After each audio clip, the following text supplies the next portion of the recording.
যে পিত্তথলিটি আমরা বের করেছি, পিত্তথলির মধ্যে পাথর আছে, আমরা আপনাদের দেখাবো। কিন্তু অনেকেই আপনারা জানতে চান বা অনেকেই প্রশ্ন করেন যে পিত্তথলিতে কেন পাথর হয়। সুপ্রিয় দর্শক মন্ডলী, আমরা কেবলই একটি পিত্তথলির অপারেশন করলাম, যেটা আমরা ল্যাপারোস্কোপিক্যালি করেছি। কেউ কেউ আপনারা বলেন কম্পিউটারে, ছিদ্র করে আমরা যে অপারেশনটা করি। পিত্তথলিতে কেন পাথর হয়?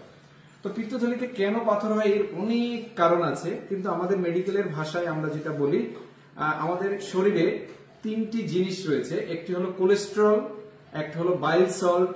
বাইল সল্ট মানে পিত্ত রসের মধ্যে এক ধরনের লবণের থাকে, যেটাকে আমরা বাইল সল্ট বলি। আর একটা হলো লেসিথিন। লেসিথিন নামক একটি জিনিস বা পদার্থ আমাদের শরীরে রক্তে থাকে। তো এই তিনটি একটা কম্বিনেশনে থাকে।